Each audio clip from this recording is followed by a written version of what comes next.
Congress party చాలా విషయాలు చెప్పింది. అదే కేసీఆర్ గారు దళిత బంధువుల 10 లాఖే ఇస్తా అంటుండు, మేము గెలిస్తే 12 లాఖ ఇస్తాము అన్నారు. నమ్మినాం. ఇప్పుడు 10 లేదు 12 లేదు, గుండు సున్న వ్యక్తి.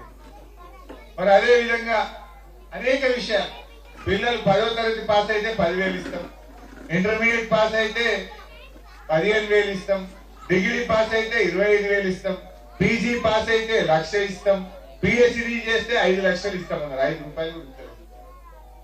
అన్ని ఎన్నో చెప్పినారు.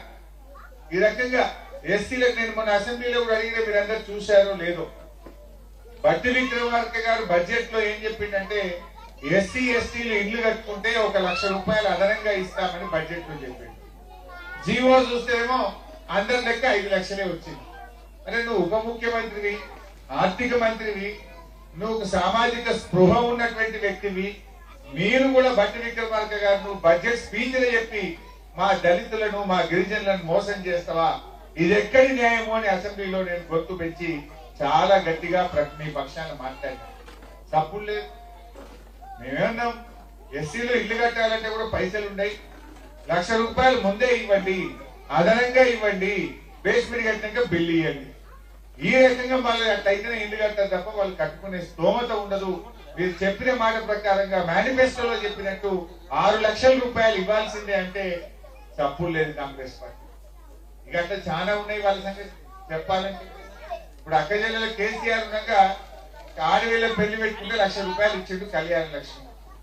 ఏమన్నారు కాంగ్రెస్ వాళ్ళు, ఏ కేసీఆర్ 1,00,000 ఇచ్చిండు, మేము అతిక తుల కలుపుతాం దానికి అన్నారు. తులం బంగారం కల్పిస్తామన్నారు. ఇచ్చిందా? ఇయ్యలే కానీ బంగారం ధర మాత్రం 96,000 అయిందట నిన్న. ఇంకింత పెరుగుతుంది. అంటే ఈ రకంగా ఎన్నో విషయాలు చెప్పింది. ముఖ్యంగా ఎస్సీ సప్లైని అమలు చేయక ఈసారి బడ్జెట్ లో 40% నిధులు ల్యాప్స్ అయిపోయినటువంటి పరిస్థితి. ముఖ్యంగా ఇక్కడ చదువుకున్న వాళ్ళు ఉన్నారు, ఉద్యోగస్తులు ఉన్నారు. ఒక విషయాన్ని మీరు బాగా గమనించారు. కేసీఆర్ గారు ఉండగా విద్యా ఉద్యోగాల్లో రిజర్వేషన్ కోసం జీవో నంబర్ 55 అమల్లో ఉండేది. రేవంత్ రెడ్డి వచ్చినాక జీవో 55 రద్దు చేసి 29 జీవో తెచ్చింది. మీరు చూడండి, గూగుల్లో కొట్టండి, నేను అసెంబ్లీలో మాట్లాడి. జీవో 55 ఏం చెప్తారంటే 100 ఉద్యోగాలు ఉన్నాయనుకోండి, మొదటి 50 ఉద్యోగాలు మెరిట్. అది ఎవరన్నా రాని, ఓసీలు రాని, బీసీలు రాని, ఎస్సీలు రాని, ఎస్టీలు రాని, ఎవరికి ఎక్కువ మార్కులు వస్తే మొదటి 50 ఉద్యోగాలు వాళ్ళకు పోతాయి. తర్వాత 50 రిజర్వేషన్, ఎస్సీలకు 15%, ఎస్టీలకు 10%, మిగతాది బీసీలకు ఇవ్వాలి.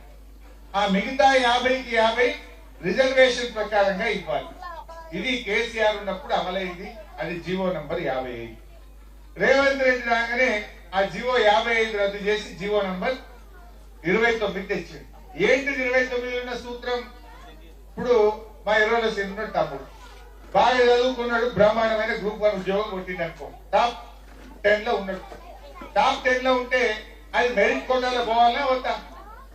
కానీ రేవంత్ రెడ్డి ఏమంటాడు, మొదటి 50లో ఒక 5 ఎస్సీలకు ఉద్యోగం వచ్చింది, మీ ఎస్సీలకు 100కు 16 రావాలి కదా, 16లకి 5 తీసేస్తా, 11 ఇస్తా కింద. అంటే ఇప్పుడు 5 నౌకర్లు పోయినట్టే కదా. ఇప్పుడు అబ్బాయి బాగా చదువుకున్నాడు, బ్రహ్మాండంగా మెరిట్ లో ఉద్యోగం కొడితే ఇది ఎస్సీ కోటాలు ఎంత పెట్టావు? అది ఓపెన్ కాంపిటీషన్. అది ఓసీ కోటా కాదు, అది ఓపెన్ కాంపిటీషన్. ఓపెన్ కాంపిటీషన్ లో ఎవరైనా రావచ్చు, బీసీలు రావచ్చు, ఎస్సీలు రావచ్చు, ఎస్టీలు రావచ్చు, ఓసీలు రావచ్చు. కానీ ఓపెన్ కాంపిటీషన్ లో వచ్చిన ఆ 4 ఉద్యోగాలను కూడా లెక్కగట్టి మీకు వచ్చే 15లో ఈ 4 తీస్తా, 11 ఇస్తా అంటుంది. ఇది ఎక్కడ న్యాయం? దయచేసి మీరు ఆలోచించాలి.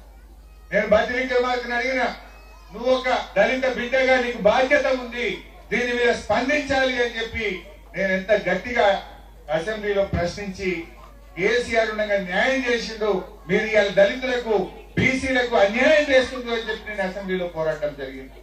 మీరందరూ కూడా అంబేద్కర్ గారు చెప్పినట్టు బోధించు, సమీకరించు, పోరాడు అనే అంబేద్కర్ సిద్ధాంతంలో అడుగు జాడల్లో మీరు నడిస్తేనే రేపు రాబోయేటువంటి దళిత యువతి యువకులకు న్యాయం జరుగుతుంది. దానికోసం మీరందరూ కూడా మరి సమీకరించాల్సిన అవసరం ఉంది, పోరాటం చేయాల్సిన అవసరం ఉంది. మీతో పాటు నడవడానికి మేము కూడా సిద్ధంగా ఉన్నామని చెప్పి కూడా నేను మనం చేస్తా ఉన్నాను. మహిళలు చాలా మంది కనబడుతుంది. ఇందాక రాగా ఫోన్ల టీవీలో చూస్తా ఉంది. ఆ భట్టి విక్రమార్క గారు స్టేట్మెంట్ ఇచ్చాడు, మేము మహిళలందరినీ కోటీశ్వర్లను చేస్తారు. చేసిండే ఆల్రెడీ మహిళలందరినీ కోటీశ్వర్లు చేసుకుంటారు. 1,00,000 కోట్ల వడ్డీ లేకుండా ఇచ్చేసినట్టు, ఇప్పటికే 35,000 కోట్ల వడ్డీ లేకుండా ఇచ్చినట్టు. జీవో చూస్తేనేమో అది 5 లక్షలకే ఉన్నది. 5 లక్షలకే వడ్డీ లేకుండా ఉంది. ఆ వడ్డీ లేకుండా ఆ 5 లక్షలకు కూడా 5 పైసలు ఇవ్వలేదు.